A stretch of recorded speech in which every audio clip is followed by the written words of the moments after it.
السلام عليكم ورحمة الله وبركاته. الحمد لله وحده والصلاة والسلام على من لا نبي بعده، وأشهد أن لا إله إلا الله وحده لا شريك له، وأشهد أن محمدا عبده ورسوله، أما بعد. محترم حاضرین کرام اور خواتین اسلام، ہر طرح کی تعریف و توصیف، حمد و ستائش، کبریائی اور بڑائی، تحمید، تمجید اور تسبیح اللہ رب العالمین وحدہ لا شریک لہ، خالق کائنات، مالک ارض و سما کے لیے لائق اور زیبا ہے۔ درود اور سلام نازل ہو اس دنیا فانی کی طرف بھیجے گئے تمام انبیاء اور رسول پر بالعموم، اور بالخصوص ہمارے نبی جناب محمد رسول اللہ صلی اللہ علیہ وسلم پر، اللہم صلی وسلم وبارک علیہ۔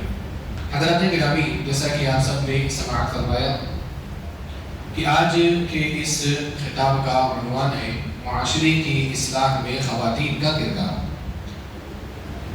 معاشرے کی اصلاح میں خواتین کا کردار بڑا ہی اہم ہے، اور اس کی اہمیت کئی ناحیوں سے ہمارے سامنے نظر آتی ہے۔ یہ معاشرہ جس میں ہم زندگی بسر کر رہے ہیں، ہم اور آپ کی خواہش ہوتی ہے کہ معاشرہ پاکیزہ ہو۔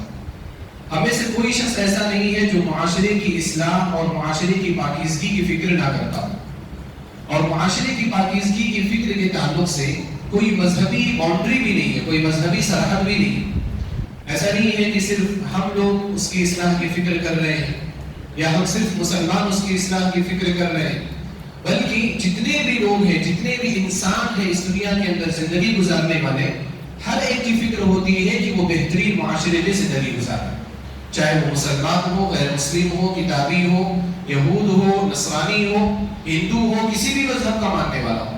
ابھی شیخ ذکر کر رہے تھے کہ عام طور پر لوگوں کی خواہش ہوتی ہے کہ وہ اچھی کالونیوں میں جا کر کے رہیں، وہاں پر رہیں جہاں بڑے پیسے والے رہا کرتے ہیں، وہاں پر رہیں جہاں صفائی ستھرائی زیادہ ہوتی ہے۔ یہ بھی اسی قبیل سے ہے کہ انسان اچھا معاشرہ ڈھونڈتا ہے، اچھی سوسائٹی ڈھونڈتا ہے، اور کوشش یہ کرتا ہے کہ اچھے لوگوں کے درمیان ہے۔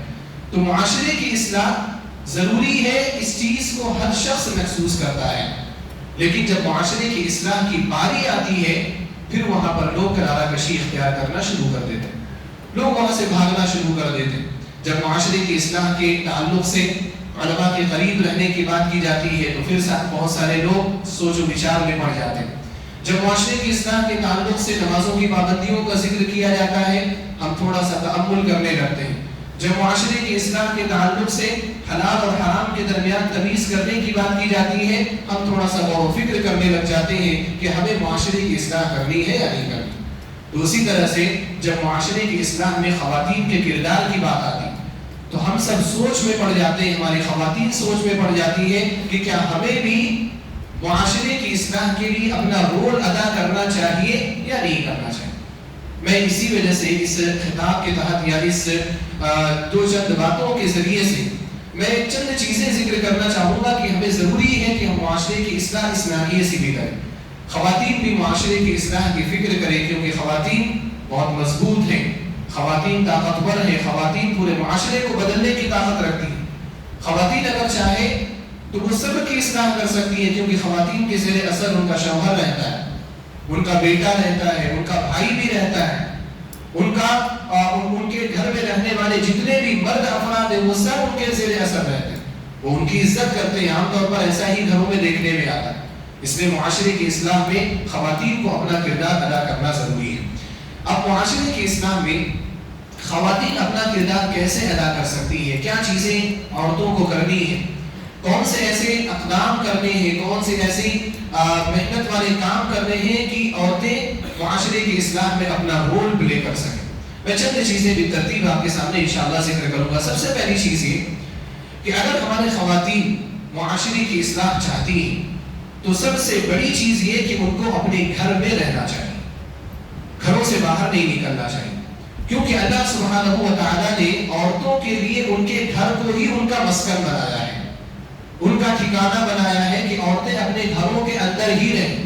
اللہ رب العالمین نے فرمایا، سورہ احزاب کی آیت ہے وَقَرْنَ فِي بُيُوتِكُنَّ وَلَا تَبَرَّجْنَ تَبَرُّجَ الْجَاهِلِيَّةِ الْأُولَىٰ، کہ اے عورتوں، اور خاص طور پر یہ جو خطاب ہے یہ خطاب ازواج مطہرات رضی اللہ عنہم سے ہے، کوئی عام عورتوں سے نہیں ہے، ان پاکیزہ عورتوں سے ہے جو نبی صلی اللہ علیہ وسلم کی بیویاں تھیں، جو ہم سب کے لیے ہماری ماؤں کی حیثیت رکھتی تھی، جس دور میں وہ زندگی گزار رہی تھی، اس دور میں آس پاس ان کے رہنے والے صحابہ کرام تھے جن کے لیے اللہ رب العالمین نے فرمایا کہ وَأَزْوَاجُهُ أُمَّهَاتُهُمْ کہ نبی صلی اللہ علیہ وسلم کی بیویاں تمہاری مائیں ہیں۔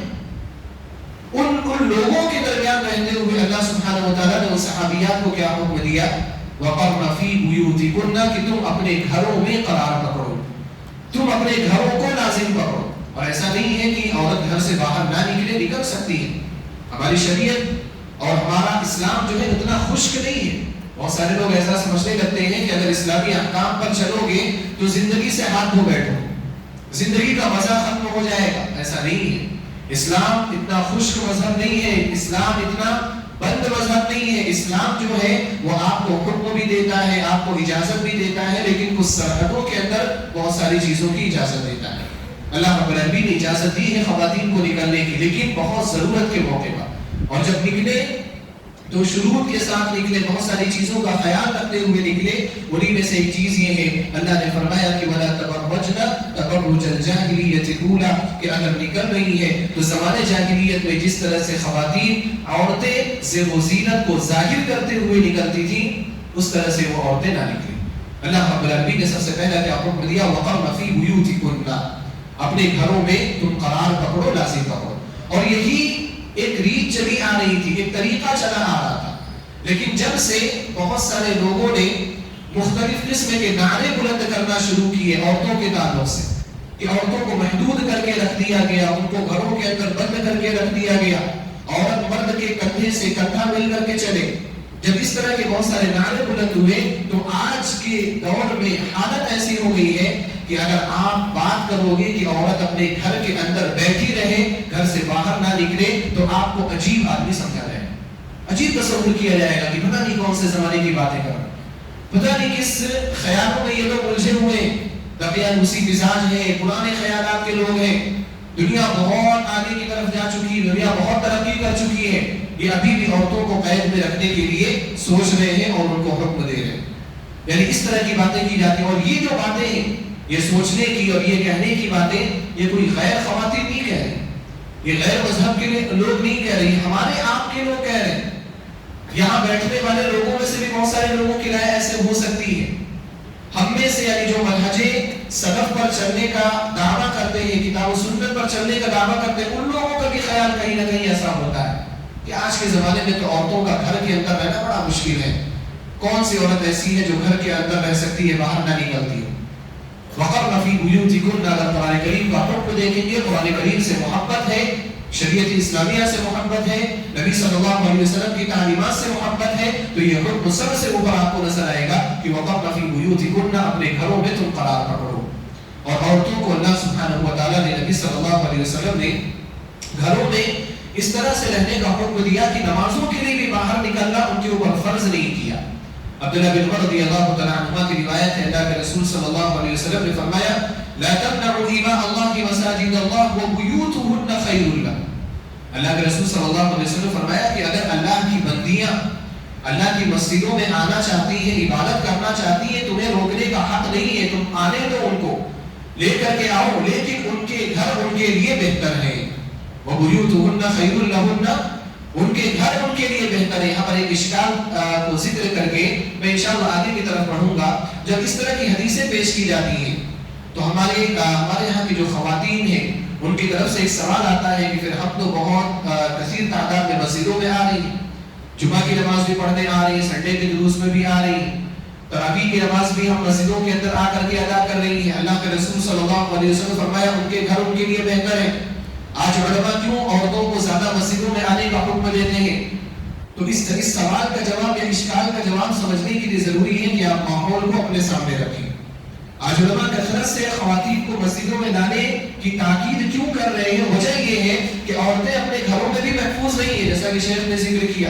یہ جو انٹرنیٹ کا کلچر ہے، موبائل کا کلچر ہے، وہ عورتوں کو بہت کچھ سکھا رہا ہے۔ اگر ان کو مسجد میں لا کر کے اسلام کی بات نہ سکھائی گئی، دین کی بات نہ سکھائی گئی، قال اللہ و قال رسول ان کو نہیں سکھایا گیا، وہ اور زیادہ گمراہ ہو جائے گی۔ گھر کے اندر رہتے رہتے آج جو خواتین، جو لڑکیاں، اللہ ان کو ہدایت دے، ہم سب کو ہدایت دے، جو فحش ویڈیوز بنا کر کے ریلز کی شکل میں جو شیئر کر رہی ہے، نشر کر رہی ہے، وہ کیا صرف غیر خواتین ہیں؟ وہ ہمارے یہاں کی خواتین ہیں. برقعے پہن کر کے یہ کام آج کیے جا رہے ہیں. برقع پوش خواتین بھی، برقع پوش لڑکیاں بھی ڈانس کرتی ہوئی نظر آ رہی ہیں.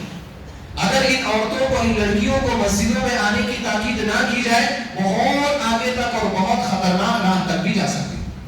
اس لیے علماء بہت تاکید کرتے ہیں. لیکن بہرحال وَبُيُوتُهُنَّ خَيْرٌ لَهُنَّ، نماز کے اعتبار سے اگر دیکھا جائے عورتوں کے لیے ان کا گھر میں رہنا ان کے لیے بہتر ہے. مسند احمد کی روایت ہے، ابو حمید ساعدی رضی اللہ تعالیٰ عنہ کی اہلیہ ہے ام حمید رضی اللہ تعالیٰ عنہ.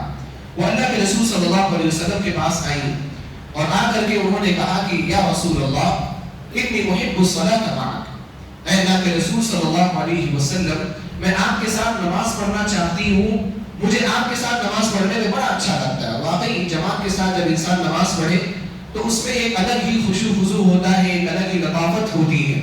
اور خاص طور پر نماز پڑھانے والا جماعت سے اگر امام الانبیاء ہو، سید الاولین والآخرین ہو، تو پھر اس جماعت کا اور اس نماز کا مزہ ہی الگ ہوگا. اور ام حمید رضی اللہ تعالی عنہ نے آ کر کے کہا انی احب الصلاۃ معک، میں آپ کے ساتھ نماز پڑھنا چاہتی ہوں، مجھے آپ کے ساتھ نماز پڑھنا اچھا لگتا ہے، میں مسجد آنا چاہتی ہوں. اللہ کے رسول صلی اللہ علیہ وسلم نے ان کو کہا قد علمت، آپ کو معلوم ہے، ایا قد علمت انک تحبین الصلاۃ معی، مجھے معلوم ہے کہ آپ میرے ساتھ نماز پڑھنا پسند کرتی ہیں، آپ کو اچھا لگتا ہے. لیکن اللہ رب العالمین کا حکم کیا ہے؟ صلاتک فی بیتک خیر لک من صلاتک فی حجرتک. اگر آپ اپنے گھر کے مفتوح یعنی اوپن روم میں اگر آپ نماز پڑھ رہی ہیں، اس سے زیادہ بہتر ہے کہ آپ اپنے بیڈ روم میں نماز پڑھیں. وصلاتک فی حجرتک خیر لک من صلاتک فی دارک، اور اگر آپ اپنے بیڈ روم میں نماز پڑھ رہی ہیں تو یہ آپ کے لیے زیادہ بہتر ہے کہ آپ اپنے صحن میں نماز پڑھیں. وصلاتک فی دارک خیر لک من صلاتک فی مسجد قومک، اور اگر آپ اپنے گھر کے صحن میں نماز پڑھ رہی ہیں تو یہ آپ کے لیے زیادہ بہتر ہے کہ آپ اپنے قبیلے کی مسجد میں جا کر نماز پڑھیں. وصلاتک فی مسجد قومک خیر لک من صلاتک فی مسجدی، اور اگر آپ اپنے قوم اور اپنے قبیلے کی مسجد میں نماز ادا کر رہی ہیں تو میری مسجد میں آ کر کے نماز پڑھنے سے زیادہ بہتر ہے. اللہ کے رسول صلی اللہ علیہ وسلم نے بالترتیب ان کے سامنے کئی چیزیں رکھی، اور اس ترتیب کا خلاصہ کیا ہے؟ اس ترتیب کا خلاصہ یہ ہے کہ عورت نماز جیسی عبادت کے لیے اپنے آپ کو جتنا زیادہ مستور کر سکے، جتنا پردے میں رکھ سکے، اللہ رب العالمین کو اتنا ہی زیادہ محبوب ہے. جو راوی ہے اس حدیث کے، وہ فرماتے ہیں کہ ام حمید رضی اللہ تعالی عنہ کو جب نبی علیہ السلام نے یہ کہا تو ام حمید رضی اللہ تعالی عنہ کبھی بھی گھر سے باہر نہیں نکلی، بلکہ انہوں نے اپنے بیڈ روم کے ایک کونے میں اپنے لیے جگہ مختص کرنے کو کہا، اور وہ ایک ایسی جگہ تھی جو بالکل تاریک تھی، جہاں پر سورج کی روشنی بھی نہیں آتی تھی. اور ام حمید رضی اللہ تعالیٰ عنہ وہیں پر نماز پڑھتی رہی یہاں تک کہ آپ کی وفات ہو گئی. آپ وہاں سے نہیں نکلے لیکن آپ کا جنازہ وہاں سے نکلا. یہ اللہ کے رسول صلی اللہ علیہ وسلم کی تعلیم ہے عورتوں کے تعلق سے، کیونکہ عورت ایک ایسی ذات ہے جب وہ باہر نکلتی ہے تو شیطان اس کو مزین کرتا ہے. آپ علیہ السلام نے فرمایا المرأة عورہ فإذا خرجت استشرفها الشیطان. عورت سراپا عورہ ہے. عورہ کا معنی چھپا دینے کی چیز ہے، صدر کی چیز ہے. عورت جب باہر نکلتی ہے استشرفها الشیطان، شیطان اس کو مزین کرنے لگتا ہے، اس کو سجا سوار کر کے دوسرے لوگوں کے سامنے پیش کرتا ہے. اور اسی وجہ سے آپ دیکھو کہ عورت کیسی بھی ہو، لوگوں کی نظریں اس کی طرف اٹھ جاتی ہیں. اور اگر خواتین کو، عورتوں کو اگر معلوم ہو کہ جو مردوں کی نظریں ان کی طرف اٹھتی ہیں، کیا نظریں اٹھتی ہیں، کس طرح کی نظریں اٹھتی ہیں، اللہ کی قسم کوئی خاتون بغیر ضرورت اپنے گھر سے باہر نہیں نکلے. خواتین بھولی ہوتی ہیں. اللہ رب العالمین نے جو مخلوق بنائی ہے، یہ مخلوق بڑی نزاکت والی مخلوق ہے. ان کو بہت ساری چیزوں کے بارے میں پتہ نہیں ہوتا. اللہ رب العالمین یا شریعت اسلامیہ نے عورتوں کی شادی کے لیے، خواتین کی شادی کے لیے اولیاء کی شرط کیوں لگائی؟ آپ علیہ السلام نے فرمایا کہ لا نکاح الا بولی، ولی کے بغیر نکاح نہیں ہو سکتا. ولی کی شرط عورت کے لیے کیوں لگائی گئی؟ مرد کے لیے نہیں ہے. مرد اگر شادی کرنا چاہتا ہے کتنی بھی عمر ہو اس کی، اس کو کسی ولی کی ضرورت نہیں ہے، وہ اپنا نکاح خود پڑھ سکتا ہے، پڑھا سکتا ہے. لیکن عورت کے لیے ولی کی شرط ہے. کیوں شرط ہے؟ کیونکہ اللہ سبحانہ و تعالیٰ نے ان کو بہت معصوم بنایا ہے. اللہ نے ان کو بہت بھولا بنایا ہے کہ وہ سامنے سے ظاہری چیزوں کو دیکھ کر کے وہ الجھ جاتی ہے اور الجھن کا شکار ہو جاتی ہے، لوگوں کی طرف مائل ہو جاتی۔ انہی عورتوں کو اگر پتا چل جائے کہ مرد کس نظر سے ان کے اوپر اپنی نظر ڈالتا ہے تو کبھی بھی عورت اپنے گھر سے باہر نہیں نکلے۔ لیکن افسوس کی بات یہ ہے کہ ہمارے یہاں مختلف نعرے لگا کر کے اور مختلف نعروں کو بالکل پھیلا کر کے ہماری عورتوں کا بھی ذہن خراب کیا گیا۔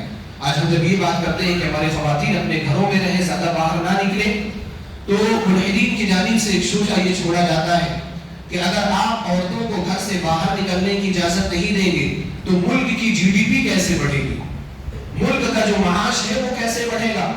آج جو ملحدین ہیں اور غیر اسلامی جو حکومتیں ہیں وہ حکومتیں کس طرز پر چل رہی ہے؟ وہ اس طرز پر چل رہی ہے کہ جتنے بھی رہنے والے افراد ہیں سب کمائیں، مرد بھی کمائیں، عورتیں بھی کمائیں، کیونکہ اگر صرف مرد کماتا ہے عورتیں نہیں کماتی تو ہمارے یہاں کا ایک بڑا طبقہ ایسا ہے جو جاب لیس ہے، جس کے پاس جاب نہیں ہے، جو کام نہیں کر رہا ہے۔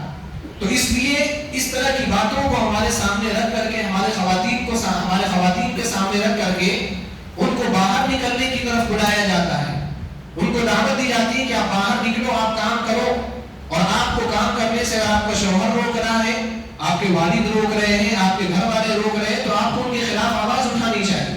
اور بہت سارے علاقوں میں تو FIR کرانے کا بھی حق دیا گیا ہے کہ اگر کوئی آپ کو مجبور کر رہا ہے، آپ کی لائف اسٹائل میں، آپ کی پرائیویسی میں خلل اندازی کر رہا ہے، آپ اس کے لیے عدالت کا دروازہ بھی کھٹکھٹا سکتی ہیں۔ اتنا زیادہ ان کو آگے بڑھایا جا رہا ہے، اتنی آزادی ان کو دی جا رہی، اور یہ آزادی نہیں ہے بلکہ بربادی ہے۔ عورتوں کو کیوں باہر نکالا جا رہا ہے؟ کیونکہ مردوں کا دل نہیں لگ رہا ہے آفس میں، اگر صحیح طور پر بولا جائے تو۔ اگر خاتون ہے تو مردوں کا دل لگتا ہے، خاتون نہیں ہے تو مردوں کا دل بھی نہیں لگتا ہے۔ اس لیے ان کو بلایا جا رہا ہے، یہ معاش ترقی کر جائے، جی ڈی پی بڑھ جائے، یہ ساری چیزیں افواہ ہیں، یہ صرف کہنے کہلانے کی چیزیں ہیں۔ حقیقت میں جو ان کے یہاں کے جو خواہشات ہیں اور ان کے یہاں کی جو نفسانی حیوانیت ہے وہ ان کو بلاتی ہے کہ عورتوں کو اس طرح سے آزادی دی جائے۔ ابھی کچھ سال پہلے، 1-2 سال پہلے عورتوں کی طرف سے ایک موومنٹ شروع ہوئی تھی، me too movement, me too یعنی میں بھی۔ اس موومنٹ کے تحت ہیش ٹیگ چلا تھا ٹویٹر پہ۔ اس موومنٹ کے تحت بہت ساری عورتوں نے اور بڑی ہائی پروفائل عورتوں نے اپنے ساتھ ہونے والے نازیبا جو چیزیں ان کے ساتھ ہوئی تھی ان ساری چیزوں کو لوگوں کے سامنے لا کر کے رکھ دیا، چاہے وہ بالی ووڈ سے تعلق رکھنے والی عورتیں ہوں، چاہے وہ بزنس سے تعلق رکھنے والی عورتیں ہوں، کسی بھی چیز سے تعلق رکھنے والی عورتیں، بڑی بڑی ہائی پروفائل عورتیں، اور تقریباً ہر ایک کے ساتھ کچھ نہ کچھ معاملات ہوئے ہیں، کیونکہ ان کو باہر نکلی۔ باہر جب نکل رہی ہے عورت، دوسروں کو دعوت نظارہ دے رہی ہے، دوسروں کو دعوت فحش دے رہی ہے، اور اس طرح کے فحش کام وہاں پر انجام پا رہے ہیں۔ لہذا یہ جو نعرہ ہے، نعرہ محض ایک نعرہ ہے، ہماری خواتین کو اس نعرے کے اندر نہیں آنا چاہیے، اس جھانسے کا شکار نہیں ہونا چاہیے۔ اور اگر کوئی کہے کہ عورت جو ہے اپنے گھر میں بیٹھے رہے گی، کام نہیں کرے گی تو ملک کی ترقی کیسے ہوگی، تو اس کو جواب یہ دینا چاہیے کہ اللہ رب العالمین نے ہماری ترقی اور ہماری کامیابی کا انتظام پہلے کر دیا۔ اللہ رب العالمین نے ہماری زندگی کا مقصد بتایا کہ نہیں بتایا؟ اللہ نے فرمایا قل ان صلاتي ونسكي ومحياي ومماتي لله رب العالمین۔ اے نبی صلی اللہ علیہ وسلم آپ کہہ دیں میری نماز، ان صلاتی میری نماز، ونسكي میری قربانی، ومحياي ومماتي میری زندگی اور میرا مرنا سب کس کے لیے ہے؟ للہ رب العالمین، اس اللہ کے لیے جو سارے جہان کا رب ہے۔ اس نے ہمیں پالا ہے، اس نے ہمیں پیدا کیا ہے، اس نے ہماری پرورش کی ہے، اس نے ہمیں بڑھایا ہے، وہ ہمیں رزق دیتا ہے، وہ ہمیں صحیح راستے کی رہنمائی کرتا ہے۔ اگر وہ اللہ یہ کہہ رہا ہے کہ وَقَرْنَ فِي بُيُوتِكُنَّ، تو یہ حکم سب سے مقدم ہے، اس کے علاوہ سارے احکام سب ٹھوکر مار دیے جائیں۔ اسی طرح سے ان کو یہ بھی کہنا چاہیے کہ اللہ کے رسول صلی اللہ علیہ وسلم نے عورت کی کامیابی اس میں نہیں بتائی کہ عورت باہر نکل کر کے کام کرے، عورت باہر نکل کر کے بزنس کرے، بلکہ عبدالرحمن بن عوف رضی اللہ عنہ کی روایت میں اللہ کے رسول صلی اللہ علیہ وسلم نے عورت کی کامیابی بتاتے ہوئے ذکر فرمایا، مسند احمد کی روایت ہے، اذا صلت المرأة خمسها وصامت شهرها وحفظت فرجها واطاعت بعدها، کہ اگر عورت پنج وقتہ نمازوں کی پابندی کر لے، رمضان المبارک کے روزے رکھنے لگے، اپنے شرمگاہ کی حفاظت کرنے لگ جائے، اپنے شوہر کی اطاعت کرنے لگ جائے، قیل لها ادخل الجنة من أي أبواب الجنة شئت، اس عورت سے کیا کہا جائے گا کہ جنت کے 8 دروازوں میں سے جس دروازے سے داخل ہونا چاہو تم داخل ہو جاؤ. اور یہ آپ کو معلوم ہے کتنا بڑا مقام و مرتبہ ہے. اللہ کے رسول صلی اللہ علیہ وسلم نے ایک مرتبہ ذکر کیا کہ کچھ لوگ جنت کے 8 دروازے سے بلائے جائیں گے. کچھ لوگوں کو آپ علیہ السلام نے یہ ذکر کیا کہ مختلف لوگوں کو مختلف دروازوں سے بلایا جائے گا. روزہ رکھنے والوں کو باب الریان سے بلایا جائے گا, نماز پڑھنے والوں کو فلاں دروازے سے, فلاں کام کرنے والوں کو فلاں دروازے سے, فلاں کام کرنے والوں کو فلاں دروازے سے. ایک صحابی نے پوچھا اے اللہ کے رسول صلی اللہ علیہ وسلم, الگ الگ دروازوں سے تو بلایا جا رہا ہے, کیا کوئی ایسا ہے جس کو 8 دروازوں سے بلایا جائے گا؟ ہر دروازے پر اس کا نام پکارا جا رہا ہے, فلاں ابن فلاں, ہر دروازے سے کہ آپ ادھر سے آ جائیے, آپ ادھر سے آ جائیے. کیا ایسا بھی کوئی خوش نصیب ہوگا؟ اللہ کے رسول صلی اللہ علیہ وسلم نے کہا کہ ایسے بھی خوش نصیب ہوں گے, اور ان خوش نصیبوں میں سے ابو بکر رضی اللہ تعالیٰ عنہ. ابو بکر رضی اللہ تعالیٰ عنہ کو جو مقام ملا جنت کے تعلق سے, جنت میں داخلے کے تعلق سے, اللہ کے رسول صلی اللہ علیہ وسلم نے تقریباً اسی مقام کا ذکر اس عورت کے لیے کیا جو پنج وقتہ نمازوں کی پابندی کرتی ہے, رمضان کے روزے رکھتی ہے, شرمگاہ کی حفاظت کرتی ہے, اپنے شوہر کی اطاعت کرتی ہے, یعنی اسلام کے احکام پر عمل کرتی ہے. یہ کامیابی نہیں ہے. اور اگر کوئی اس طرح کا نعرہ لگا رہا ہے کہ عورت کام نہیں کرے گی تو ملک کیسے چلے گا, اس کو کہنا چاہیے عورت جو گھر میں رہ کر کے جو کام کر رہی, کیا وہ کوئی کام نہیں ہے؟ آج فرق کر دیا گیا ہے نا, وہ کہتے ہیں کہ یہ گھر میں رہنے والی خاتون ہے یا کام کرنے والی خاتون, میں گھر کو سنبھالنے والی ہوں. یعنی گھر میں رہنے والی خاتون کے لیے ایسا لفظ استعمال کیا جا رہا ہے کہ گھر میں رہنے والی خاتون بیکار وہاں پر بیٹھی رہتی ہے, یعنی وہ کوئی کام نہیں کرتی, اس کو کسی بھی کام سے کوئی تعلق نہیں ہے. حقیقت حال ایسی ہے, ایسی نہیں ہے. آپ گھروں میں جا کر کے دیکھیں, اگر عورت کام نہیں کر رہی, ان گھروں میں خدا اور طلاق کے مسئلے پیدا ہو جاتے ہیں, کیونکہ یہ فطرت کے خلاف ہے. عورت اگر ہے وہ کام کرتی ہے, تھوڑا کرے زیادہ کرے, لیکن اس کو کام کرنا پڑتا ہے, اس کو گھر کا نظام چلانا پڑتا ہے. تو کیا عورت گھر کا کام نہیں کر رہی؟ باہر کا کام ہی کام ہے, گھر کا کام کوئی کام نہیں. آپ اس کو کام کی نگاہ سے نہیں دیکھیں. اور یہ اصل کام ہے. اصل میں یہ جو گھر کا کام جو عورتیں کر رہی ہیں, یہی اصل کام ہے. گھر میں رہ کر کے بچوں کی تربیت کرنا. بچوں کا پہلا مدرسہ کیا ہے؟ ماں کی گود ہے. بچے اپنی ماں سے دعائیں سیکھ رہے ہیں. کھانے کی دعا کیا ہے, کھانے کے بعد کی دعا کیا ہے, سونے کی دعا کیا ہے, سونے سے اٹھنے کی بعد کی دعا کیا ہے. عام طور پر الحمدللہ ہماری خواتین اپنے بچوں کو یہ سب سکھا کر کے مدرسے کو بھیجتی ہیں. پہلا مدرسہ ماں کی گود. یہ کیا, یہ کوئی کام نہیں ہے. اپنے بچوں پر نظر رکھنا, بچہ ہمارا کیا کر رہا ہے, کیا کہہ رہا ہے, موبائل میں کیا دیکھ رہا ہے, کیا نہیں دیکھ رہا, اس کو کیا دکھانا ہے, کیا سکھانا ہے, کیا پڑھانا ہے, کیا یہ سب چیزیں کام نہیں ہے؟ اللہ کی قسم یہی اصل کام ہے. اور اسی سے معاشرے کی اصلاح ہو رہی ہے. لہذا معاشرے کی اصلاح میں سب سے بڑی اور سب سے اہم جو چیز ہے وہ یہ کہ ہماری خواتین کو یہ سمجھنا چاہیے کہ وہ اپنے گھروں میں پہلے رہیں, اپنے گھروں میں رہ کر کے وہ معاشرے کی اصلاح کا بہت کام کر سکتی ہیں. اسی طرح سے خواتین جو معاشرے کی اصلاح چاہتی ہے تو معاشرے کی اصلاح کہاں سے ہوتی ہے؟ گھر سے ہوتی ہے. معاشرہ کس سے بنتا ہے؟ معاشرہ ہم سے بنتا ہے, آپ سے بنتا ہے. مجھ اکیلے سے معاشرہ نہیں بنتا, آپ اکیلے سے معاشرہ نہیں بنتا, معاشرہ ہم سب سے بنتا ہے. تو جب ہم ایک ساتھ مل کر کے معاشرے کی اصلاح کا کام کریں گے تب جا کر کے معاشرے کی اصلاح ہوگی. کوئی ایک گھر والے اچھے ہو جائے, کوئی ایک گھر والے شریعت کے پابند ہو جائے, معاشرہ ٹھیک ٹھاک ہو جائے گا؟ نہیں ہو جائے گا. تمام گھر والوں کو ایک ہی زندگی گزارنی پڑے گی, شریعت اسلامیہ کے مطابق اپنی زندگی گزارنی پڑے گی, تبھی جا کر کے وہ صحیح معاشرہ بنے گا, پاکیزہ معاشرہ بنے گا. تو معاشرے کی اصلاح کے لیے عورت کو چاہیے کہ وہ اپنے گھر کی اصلاح کرے, اور گھر کی اصلاح میں سب سے بڑی اور اہم چیز یہ ہے کہ خاتون اور عورت اپنے گھر کو اللہ رب العالمین کے ذکر سے آباد رکھے. اللہ رب العالمین کا ذکر ہو, قرآن کریم کی تلاوت ہو, نمازیں ہوں اور دیگر احکام ہو, دیگر چیزیں ہوں, ان ساری اسلامی چیزوں کے ذریعے سے, اسلامی ایکٹیویٹیز کے ذریعے سے اپنے گھر کو آباد رکھے. اللہ رب العالمین نے جو آیت میں نے آپ کے سامنے پڑھی سورہ احزاب کی, جس میں عورتوں کو اپنے گھروں میں رہنے کا حکم دیا, اللہ رب العالمین نے آگے کیا فرمایا؟ پوری آیت پھر سے ایک بار آپ سنیں. اللہ نے فرمایا وَقَرْنَ فِي بُيُوتِكُنَّ, اے صحابیات, اے ازواج مطہرات, اپنے گھروں میں رہو. وَلَا تَبَرَّجْنَ تَبَرُّجَ الْجَاهِلِيَّةِ الْأُولَىٰ, اور اگر نکلنا ہے تو زمانے جاہلیت کی طرح سے زیب و زینت بناؤ سنگار کر کے مت نکلو. اس کے بعد اللہ نے کیا فرمایا؟ وَأَقِمْنَ الصَّلَاةَ, نماز قائم کرو. کہاں نماز قائم کرو؟ گھروں میں رہنے کا ذکر کیا جا رہا ہے, گھروں میں رہنے کا حکم دیا جا رہا ہے, اور اس کے بعد کہا جا رہا ہے وَأَقِمْنَ الصَّلَاةَ, نماز کی پابندی کرو. وَآتِينَ الزَّكَاةَ, زکات کی ادائیگی کرو. وَأَطِعْنَا اللَّهَ وَرَسُولَهُ، اور اللہ اور اس کے رسول صلی اللہ علیہ وسلم کی اطاعت کرو۔ پورا اسلام اسی میں سمیٹ دیا گیا کہ آپ کو اپنے گھر کے اندر رہ کر کے عبادت کرنا ہے، اللہ اور اس کے رسول صلی اللہ علیہ وسلم کی باتیں کو عمل کرنے۔ آگے کیا فرمایا؟ وَاذْكُرْنَ مَا يُتْلَى فِي بُيُوتِكُنَّ مِنْ آيَاتِ اللَّهِ وَالْحِكْمَةِ، اور تمہارے گھروں میں اللہ کی جو آیتیں پڑھی جاتی ہیں، نبی علیہ الصلوۃ والسلام جو حدیثیں بیان کرتے ہیں، وَاذْكُرْنَ، ان کا ذکر کیا کرو، ان کا مراجعہ کیا کرو، ان کو ایک دوسرے کو سنایا کرو، ان کی تلقین ایک دوسرے کو کیا کرو۔ اس طرح سے اپنے گھر کو آپ ذکر کے ساتھ آباد کرو۔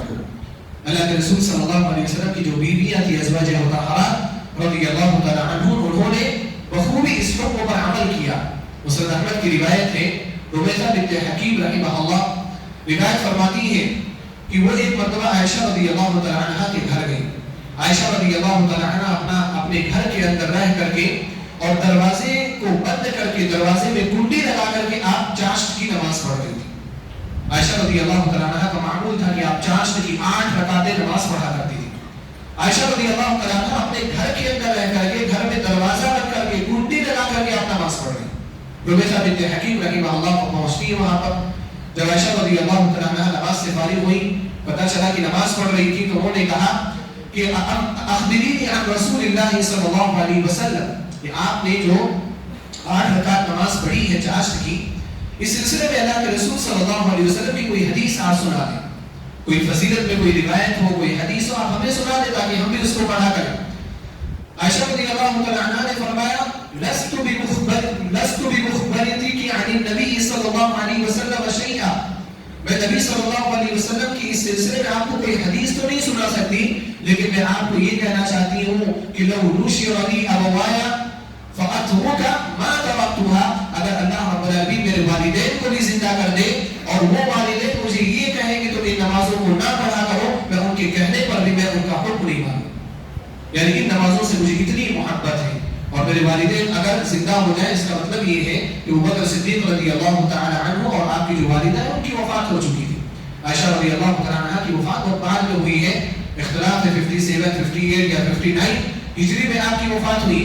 اس وقت انہوں نے کہا کہ اگر میرے والدین کو زندہ کر دیا جائے اور وہ مجھے مجبور کریں کہ تم ان نمازوں کو مت پڑھا کرو، تو میں ان کی بھی بات نہیں مانوں گی، مجھے یہ نمازیں اتنی محبوب ہیں۔ محدثین کہتے ہیں کہ عائشہ رضی اللہ تعالی عنہا نے جو حدیث نہیں سنائی، وہ حدیث نہ سنانے کا مقصد یہ تھا کہ وہ اہمیت کو بتانا چاہتی تھی کہ یہ کتنی اہم نماز ہے، ورنہ اللہ کے رسول صلی اللہ علیہ وسلم کی اس سلسلے میں حدیث بھی موجود ہے۔ آپ علیہ السلام نے چاشت کی نماز کی فضیلت کو بھی ذکر کیا ہے۔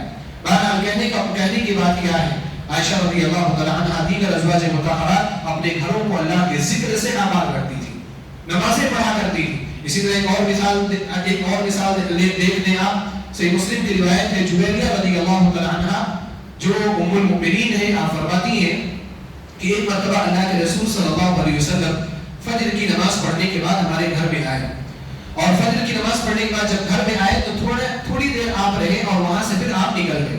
اللہ کے رسول صلی اللہ علیہ وسلم صحابہ کرام کے ساتھ اور حکومتی معاملہ ہے اور بھی بہت سارے معاملات آپ کو دیکھنے ہوتے تھے۔ اللہ کے رسول صلی اللہ علیہ وسلم وہاں سے نکل گئے۔ جویریہ رضی اللہ تعالی عنہ اپنے مصلی پر بیٹھ کر کے، جہاں انہوں نے فجر کی نماز ادا کی تھی، وہیں پر بیٹھ کر کے وہ اللہ رب العالمین کے ذکر میں مشغول تھی۔ اللہ کے رسول صلی اللہ علیہ وسلم صبح سویرے نکلے تھے وہاں سے، اور پھر اپنا پورا کام کرنے کے بعد تقریباً چاشت کے وقت آپ صلی اللہ علیہ وسلم گھر میں واپس آتے ہیں۔ چاشت کا وقت کیا ہوگا؟ 9، 10، 10:30، 11 بجے کا وقت ہوگا۔ پھر تقریباً 3، 4، 5 گھنٹے کے بعد اللہ کے رسول صلی اللہ علیہ وسلم وہاں پر آئے۔ جب آئے، جویریہ رضی اللہ تعالی عنہا کو دیکھا کہ وہ اسی جگہ پر بیٹھ کر کے ابھی تک ذکر و اذکار میں مشغول ہے۔ اللہ کے رسول صلی اللہ علیہ وسلم کو تعجب ہوا، اور آپ علیہ السلام کو یقین نہیں ہوا۔ آپ نے سوچا کہ ہو سکتا ہے کہ میرے جانے کے بعد اٹھی ہو، تھوڑا آرام وغیرہ کی ہو، اور اس کے بعد پھر بیٹھ گئی ہو ذکر و اذکار کے لیے۔ نبی علیہ السلام کو یقین نہیں ہوا۔ آپ صلی اللہ علیہ وسلم نے ان سے پوچھ لیا، ما زلت علی الحال التي فارقتك عليها، کہ آپ اسی حالت پر ابھی بھی بیٹھی ہیں جس پر میں آپ کو چھوڑ کر کے گیا تھا؟ جب میں صبح آپ کے پاس سے گیا تھا، آپ مصلی پر اسی طرح سے بیٹھی تھی، ابھی بھی آپ اسی طرح سے بیٹھی ہیں۔ جویریہ رضی اللہ عنہ نے فرمایا، نعم یا رسول اللہ، اے اللہ کے رسول صلی اللہ علیہ وسلم، میں فجر کے بعد سے مسلسل ذکر میں لگی ہوئی ہوں،